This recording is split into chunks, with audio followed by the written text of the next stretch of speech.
Rogue Tier, we still winning. Magic Card, oh, we extending. Dark Law, he still contending. Sunrise, your lights in. Yugi peoples, welcome to the deck profile for my pure elemental hero XYZ deck. We did try to win another one of these trophies that you see over here. You know, I really just kind of wanted a second place one to complete my set, and I ended up not knowing that it was going to be a trophy tournament, and I played pure elemental heroes, which is actually kind of crazy because I think the third place one that I won, I ended up winning with pure elemental heroes. So we almost went undefeated in Swiss. We ended up losing in the final round to Sprite Tyler once again. For some reason, he just has my number when it comes to it. Game 3 against him, I just drew completely unplayable. No, not a single monster I drew, I don't think. And that was, I think, the second time, because in the first time I played against him, I kind of bricked. I ended up drawing like 2 mass chains that I couldn't use. I don't know. I just brick against that man. But it's all good. We had fun. We still made it to top 8. And top 8, we played against Pink deck. And yeah, it was just too much for us to go against. Like, if you don't draw the out to there can only be one, it's just kind of really impossible for me to get 2 monsters out on the board to be able to do anything. And we'll talk about a change that I had made to my deck before this tournament happened, to talk about something that could have probably been better to prevent that from happening. But yeah, this is the deck profile. It's a lot of fun. There are no Destiny heroes, no Vision heroes off in here. It was a lot of fun deck. You can call it Dark Law Turbo with an XYZ floodgate thrown off in there. So, you have the ability to bring out Babushka or Abyss Dweller and, have Dark Law, and, he just brings an XYZ monster along for the ride with him. So it's a pretty solid deck. It was really good. I designed it in a way to play to combo under nib, so you only need 4 summons in order to bring out your inboard, And then also I thought about playing around cards like Dark Ruler No More. So the thing is like, say for instance, you bring out the Babushka, and this actually happened in my round 3 match. And, I brought out Babushka against him, and he had to Dark Ruler No More in order to be able to play the game. And then, when he actually started doing stuff, he Dark Rulered me. And then when he actually started doing stuff, I went ahead and flipped up the mass change and brought out Dark Law. And then, he couldn't play through the Dark Law. So, that's one of the things I also thought about, when I was building the deck, is how can I play through Dark Ruler? How can I play around Super Poly? And, the thing is Babushka, you have him sit out there. If they have to do something to him, Abyss Dweller, his effect activates during the standby phase, which is really good. There's nothing they can do about him. And then you still have Dark Law, just in case. So yeah, it's really, really good, especially when you do have Babushka and Dark Law out there, and they didn't happen to negate Babushka, since Dark Law's effect to banish is a continuous effect instead of an activating effect. All their stuff still gets banished. So, it's even better against it's really good against tier elements. It just really, depends on the matchup, what you're going against. They mix engines with so many different things, and hey, it is what it is. This is pure elemental heroes. Like I said, y'all will be surprised how low the monster count is. And I was actually surprised at the performance of one of the elemental heroes inside of this deck. So let's go ahead and get into that deck profile.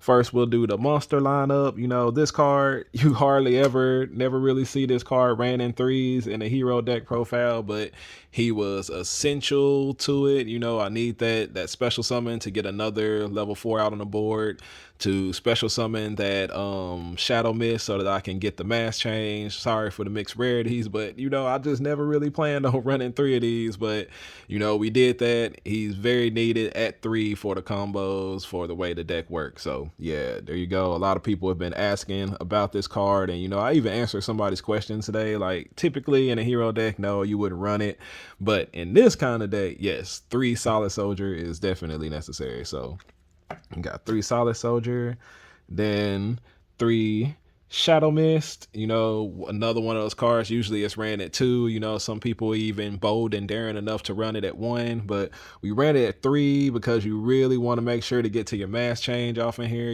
Dark Law, he's going to win games for you, is basically, a way to turbo him out, since we're playing a solid soldier off in there. Yep. Shout out to Christopher Earth Machine God Arialo. One of these shadow misses his because it's just another one of those things like with the Solid Soldier. It's like I'm never main decking 3 shadow miss. So yeah, so shout out to him for letting me borrow his. And then we got 2 Stratos. I like the Ultra. Sorry. It's like reminiscent because I was actually like at a what is that? I was at the Shonen Jump Championship where he was released at. So I did have 3 copies of these. I ended up selling them though. I think the dude bought them from me for like $500 for all 3 of them. So yeah, I had to get the come up on that.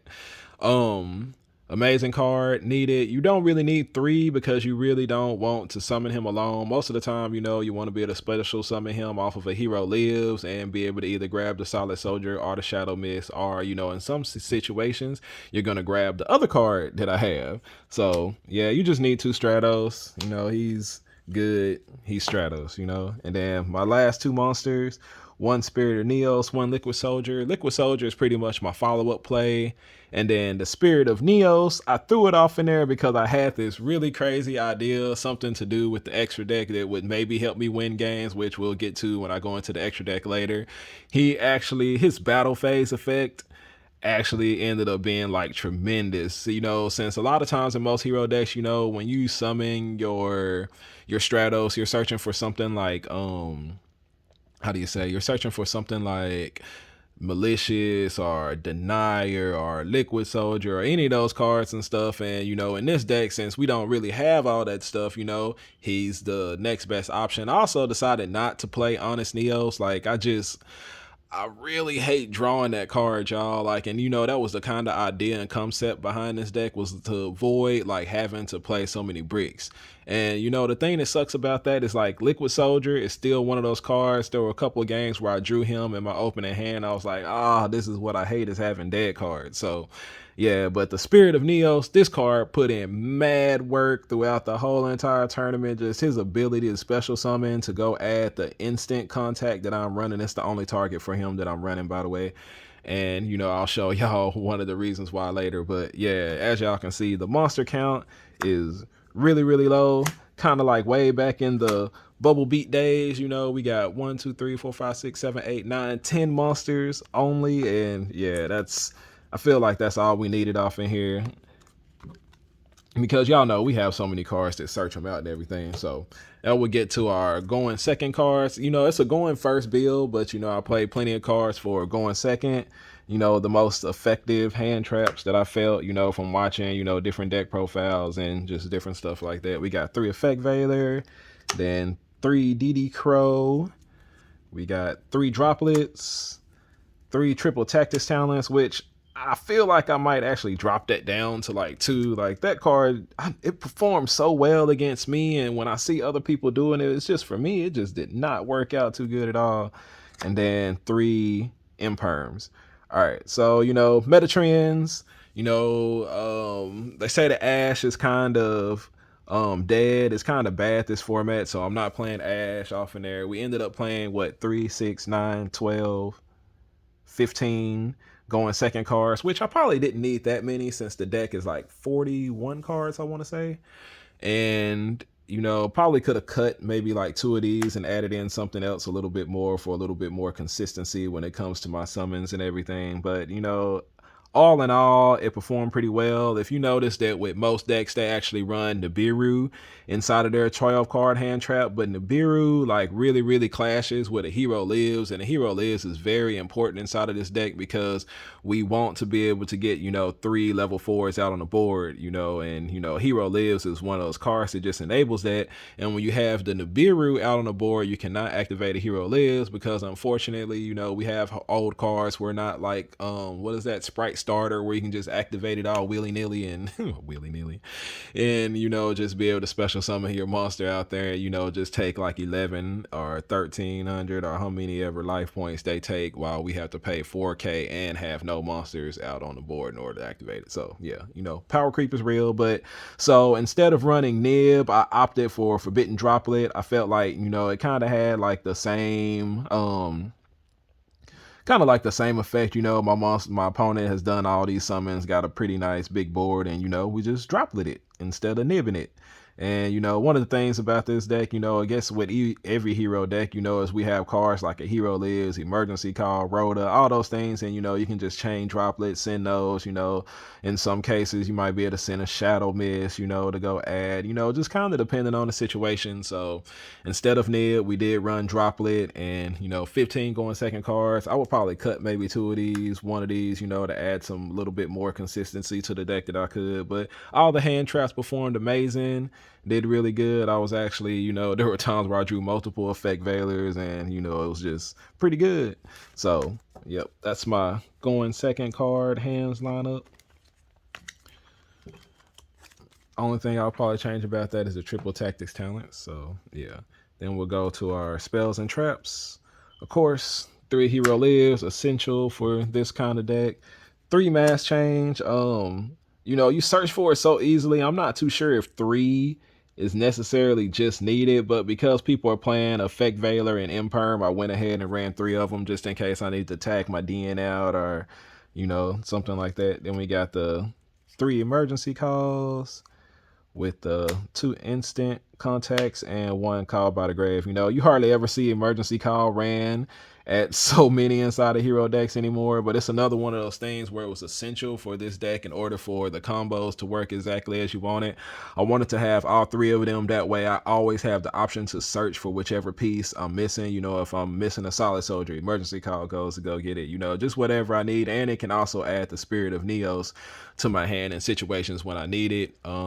3 Hero Lives, 3 mass change, 2 instant contact. This card was amazing. Also, that's a free level 4 R. In my case, I used it as a level 7 extender also.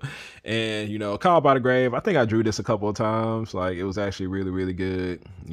This stuff is just basic hero stuff. Like I said, just the only difference from, typical hero decks would be, the 3 emergency calls. We maxed out on that.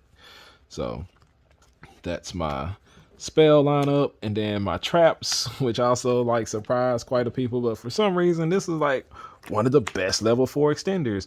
Shout out again to Christopher Earth Machine God Ariano, because I believe that 2 of these are his.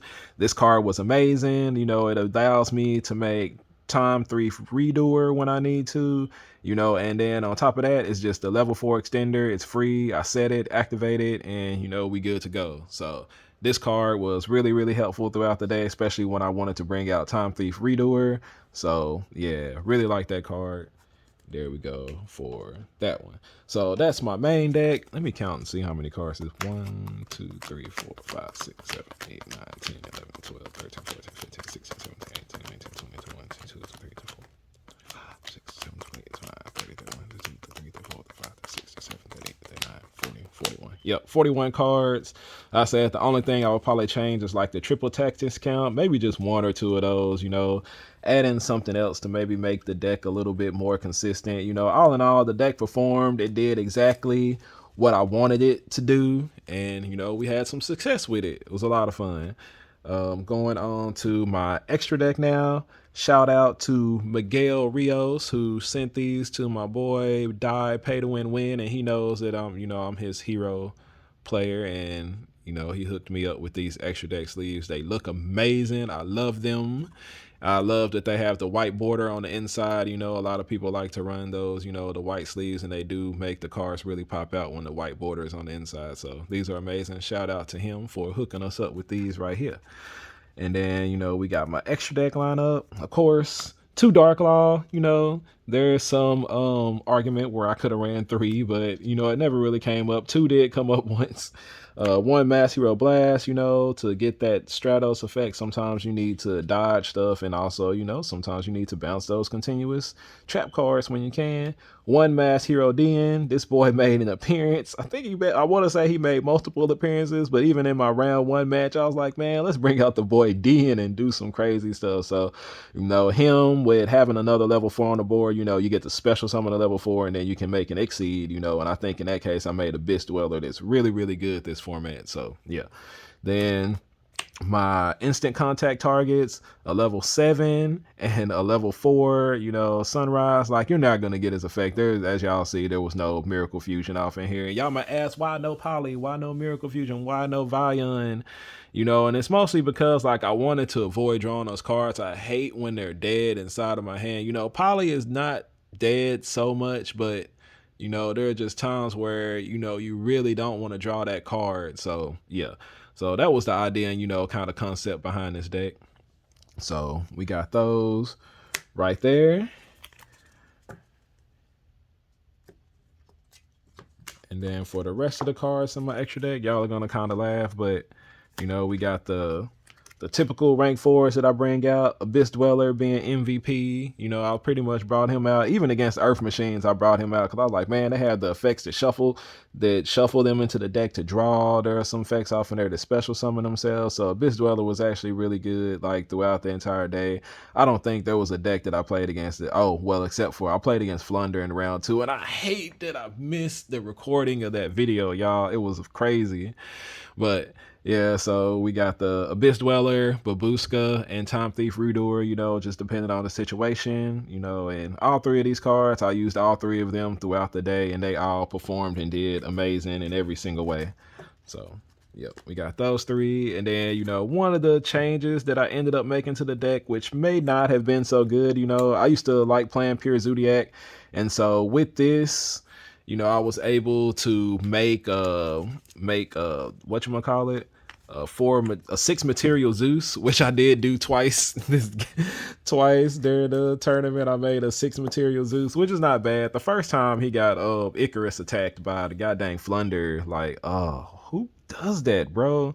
But yeah, that was pretty cool. So basically, in order to make the 6 material Zeus, you go Solid Soldier, your rank 4, and then this can be Exceed Summon with any 2 level 4 monsters. So you can put Chalk and Iron on top. If they have stuff out there, you can go ahead and put the Borbo on top of that, attack directly, and then these 2 go on there, and you got 1, 2, 3, 4, 5, 6 materials for your Zeus, and 3 times the board wipe. So this package right here, it was good. Like I said, I did make the 6 material Zeus twice, and both time, well, except the first time it got Icarus attack, the second time it was game winning.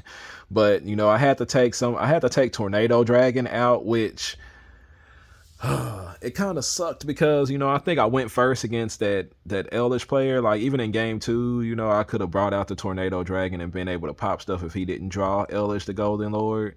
And it's just one of those situations where it might be better for me to include like 2 other XYZs, or maybe even like 1 link monster. There are low link monsters inside of this extra deck, by the way. So and I think the cards I took out ended up being the Dark Charmer and the Tornado Dragon. So there is some argument that I could have left those off in there and not made a 6 material Zeus, just stuck with the 4 material Zeus. But I really wanted to make 6 material Zeuses. So yeah, so that's that for those. And then Zeus, of course, and number 11, Big Eye. I wanted to summon this card so bad throughout the day. I got to summon it twice. When you special summon the Spirit of Neos during the battle phase, you get to go search for the instant contact, and instant contact brings out, the other level 7. So, he's 7. And then Sunrise is 7. I kind of feel like they had foresight when they came out with Big Eye and made it to where this card can't attack the turn that you do it. Otherwise, I would have put Zeus on top of that boy after I stole their monster. But it was real crazy. There were times where I just needed to Big Eye. I played against Flunder in round 2. And, I prevented, like, one of the things I did, was keeping in mind, like, don't stop the Rabina, don't stop the, whatever, let them roll. I have to stop the Impin, because the Impin allows them to bring out, like, the barrier statue and do that and search the trap card or whatever. So, I was always impermanent on Impin, and so he didn't really get to summon the barrier statue out. So when he went into battle phase, I went, Spirit of Neos. It can't be destroyed by battle. They don't put up any negates on their board. So I searched for instant contact, made that. I had to bring out the Big Eye in defense position because of Impin. And he also had Ryza, the Storm Monarch, out on the board. Big Eyed. I took the Impin. I attacked into the Ryza.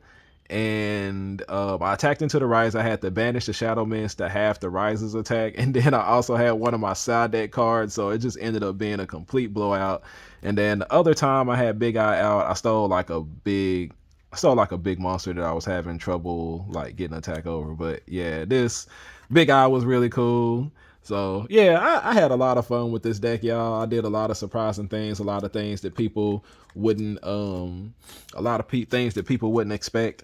You know, these 3 cards, you know, are the main ones that you want to do. And then, you know, we also have the Shea Brigandine. And like I said, you know, the best things about this deck is being able to have that XYZ monster out on the board, you know, first by itself, just in case your opponent does draw the Dark Ruler. And then if they Dark Ruler you, and then when they start making plays, you flip up that Mass Change, bring out that Dark Law, and you still have a negate on the board. And, you know, the only time you can ever really get super polyed is if they're running the Starving Venom and you have the Time Thief Redoer and the the Dark Law out on the board, unless they go ahead and do it early while you know, bring these out, which typically they don't do. They just kind of wait. But after seeing this deck profile, they might not wait anymore. But I didn't get super poly throughout the day, so that was cool.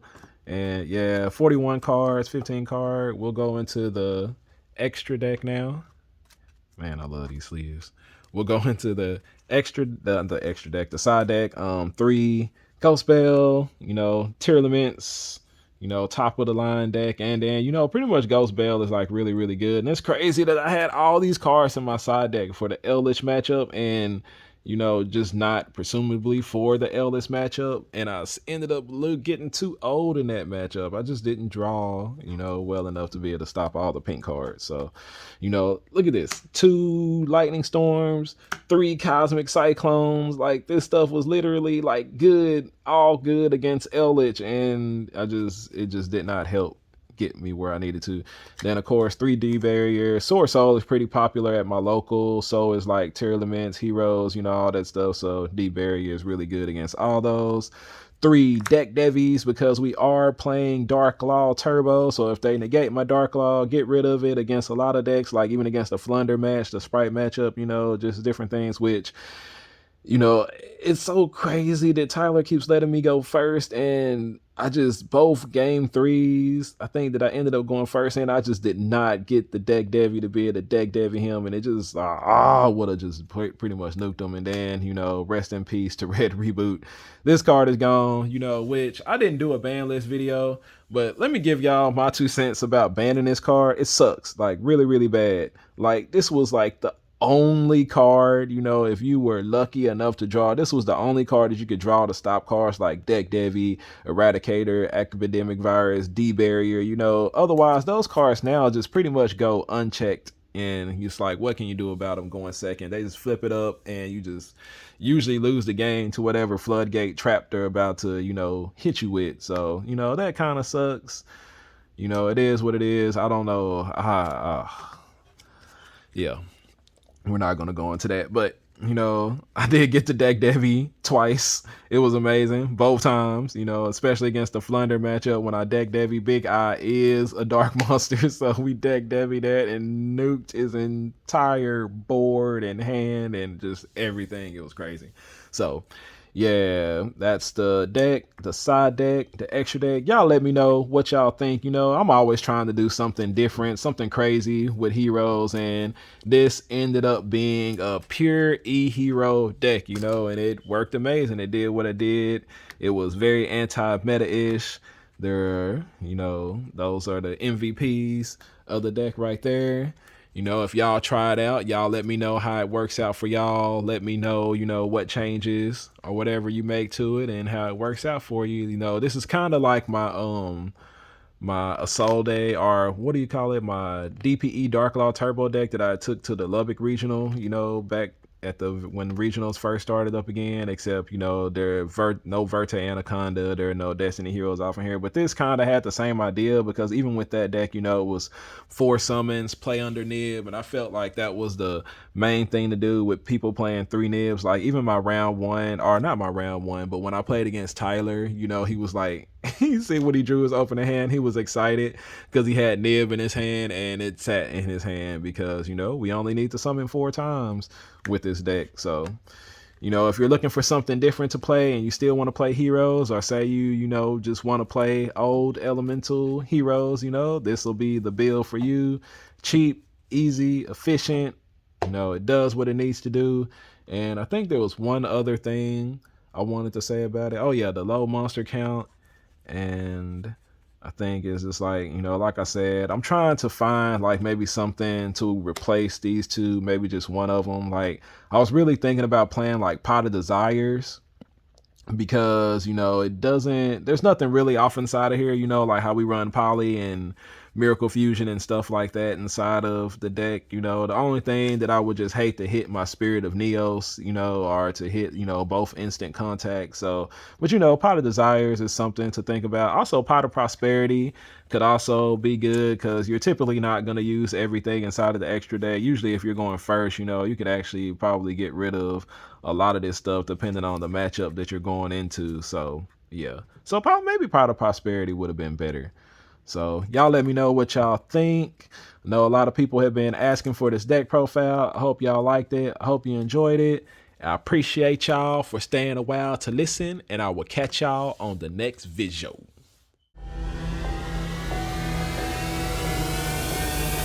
Stay